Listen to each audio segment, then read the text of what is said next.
Oleh karena itu, mata yang tertuju pada Qin Yichen saat ini seperti serigala jahat yang tak terhitung jumlahnya menatap domba yang akan disembelih. Namun, karena kekuatan Mo Yanchen, banyak pasukan tidak berani mengungkapkan apapun.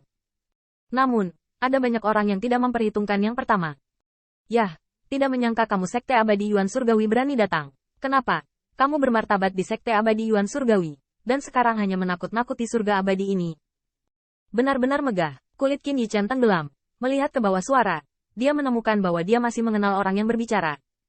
Itu adalah pemimpin Tiankui Immortal Sekte Martial Dao. Dan di belakang pemimpin Tiankui, ada beberapa ratus murid elit Tiankui. Dalam hal kekuatan, mereka tidak kalah dari Sekte Abadi Yuan Surgawi. Di sisi lain, itu adalah Sekte Abadi Bela Diri Sejati. Suara sarkasme barusan datang dari kepala dua sekte.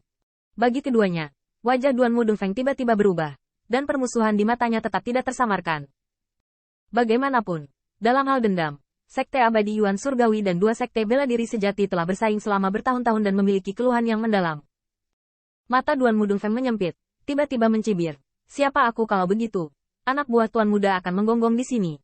Begitu kata ini keluar, kepala Tiankui, pemuda jangkung dan kurus bernama Su Ziang, wajahnya malu. Tetapi belum lama ini, pada upacara Sekte Abadi, mereka kalah dari Duan Mudongfeng, dan banyak mata menatap dia. Namun, kepala bela diri sejati tidak tutup mulut, dan malah mencibir. Mungkin Anda merasa bahwa Anda sedikit lebih baik di upacara, dan Anda memenuhi syarat untuk berteriak di sini. Ups, saya belum melihatnya. Duan Mudongfeng, apa yang kamu lakukan kali ini? Apakah ini satu-satunya di sini? Bukankah itu murid Sekte Abadi Yuan Surgawi Anda yang tidak akan tampil di atas panggung? Pernyataan ini tampaknya menyakitkan dari Sekte Abadi Yuan Surgawi. Jika kakak laki-laki dan perempuan senior tidak dianiaya oleh Sekte Abadi Shen Xiao, bagaimana mereka bisa begitu malu hari ini? Su Ziang juga kembali sadar, dan memandang Qin Yichen, seolah-olah dia telah menangkap sasaran ejekan, berkata dengan mencibir, "Hei, kamu tidak meramu pil. Mengapa kamu datang ke sini untuk mati?" Setelah percakapan berbalik, Su Ziang berpura-pura menamparkan dahinya dan dengan sinis berkata, "Saya hampir lupa. Kamu pencuri telah ditipu oleh dunia dan telah ditemukan oleh Tuan Wusu. Sekarang, saya khawatir saya tidak bisa mencurinya." Meskipun pada pencapaian Alchemy Dao, bahkan sekte yang sama si Junwei bukanlah lawan Qin Yichen, tetapi ini adalah medan perang berburu. Meskipun napas Qin Yichen memiliki 3 puncak lapisan surgawi, Su Ziangnya sebanding dengan Duan Mudongfeng. Menginjak 3 lapisan surgawi, belum tanpa kesulitan. Namun, ejekan seperti itu jatuh ke telinga Qin Yichen, yang menyebabkan niat membunuh di matanya. Bahkan Qin Yichen dapat melihat dari wajah pasukan lain. Sekarang, saya khawatir semua orang di dunia merasa bahwa dialah yang membodohi dunia, bukan pencuri tua. Segera, Qin Yichen mencibir dan membalas dengan nada yang sama. Saya pikir itu hanya guru si Junwei yang bersedia menjadi seekor anjing. Tetapi hari ini saya dapat melihat bahwa suasana sekte Anda seperti ini. Begitu kata ini keluar, wajah Su Ziang tiba-tiba berubah, dan amarahnya disertai rasa malu karena ditusuk. "Kamu pencuri, kamu berani bicara omong kosong di sini. Saya tidak berpikir Anda tahu bagaimana menulis surat mati." Banyak murid Sekte Abadi Tiankui juga memanggil untuk sementara. Tuan Wusu dan beberapa guru pri merindukanmu beberapa kali bakat bawaan pada hari itu. Membuatmu tetap hidup. Tidak menyangka. Tetapi kamu sangat gagal untuk menghargai kebaikan seseorang. HMPH, tunggu sampai tempat berburu. Aku melihat bagaimana pencuri ini mati. Namun, dalam menghadapi provokasi seperti itu, Sekte Abadi Yuan Surgawi tidak mau kalah. Dan Li Yuntian dan yang lainnya segera membalas. Siapa yang menipu dunia dan apakah kamu tidak menghitung? Tidak ada. Sekte Abadi Anda lahir dengan sepasang mata anjing? Mo Yanchen sangat sopan, melirik keempat pesta, dan tiba-tiba mencibir.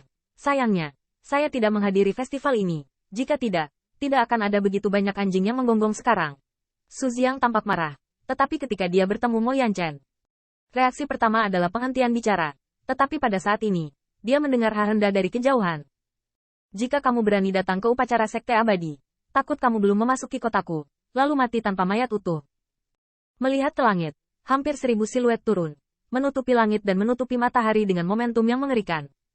Suara bernada rendah terdengar seperti guntur melalui 4 sisi. Melihat suara kedatangan, Sekte Abadi Yuan Surgawi bangkit dan turun, dan mau tidak mau merasa segar, bahkan Wei Jiang dalam kondisi yang ketat, seperti musuh. Tidak hanya itu, bahkan Sekte Abadi Tiankui True Martial 2 yang besar pun bergetar, dan segera mendengar suaranya, dan melihat ke arah di mana Sekte Abadi Shen Xiao turun. Sekte Abadi Tianluo yang dipimpin oleh Liu Yuyan. Setelah beberapa saat ragu-ragu, dia memilih hindari tempat terbuka. Dan kekuatan-kekuatan di bawah Immortal Sekte mendongak untuk sementara waktu, mengungkapkan kekaguman, seperti memperlakukan dewa spiritual. Dengan kata lain, bagi mereka, Sekte Abadi adalah dewa penyendiri dan terpencil. Namun, Qin Yichen adalah mata yang tajam, dan jauh di matanya, itu adalah niat membunuh yang mengerikan. Sekte Abadi Shen Xiao. Hitam dan putih subversif, biarkan dia menanggung hinaan yang tak terhitung jumlahnya, tetapi juga mengambil nyawanya dan merampas kerja kerasnya. Terutama ketika saya melihat pemimpin Sekte Abadi Shen Xiao, wajah Qin Yichen lebih dingin dan parah. Li Muchen yang mengancam perang Korea Utara hari itu. Dan Li Muchen juga memperhatikan Qin Yichen. Yang pertama melihat ke bawah, mencibir di sudut mulutnya, dan matanya seolah berkata, "Bajingan kecil, saya melihat bahwa Anda masih tidak memiliki jalan keluar."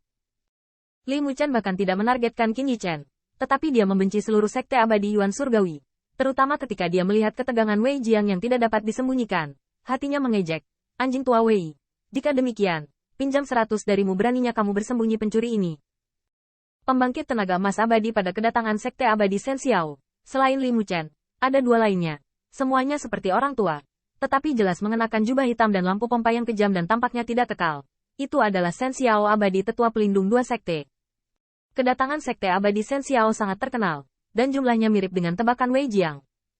Lebih dari 700 murid telah tiba di posisi paling menonjol di Battle City. Melihatnya, 100 murid dari Sekte Abadi Shen Xiao semuanya dengan kepala tegak, wajah mereka penuh kebanggaan, sombong. Namun, dalam menghadapi pertempuran ini, tidak ada Sekte Abadi yang menunjukkan ketidakpuasan. Bahkan Sekte Abadi, seperti Tian Kui True Martial, langsung menunjukkan rasa hormat. Kekuatan yang tak terhitung jumlahnya, sementara kagum, memiliki senyum tersanjung di wajah mereka.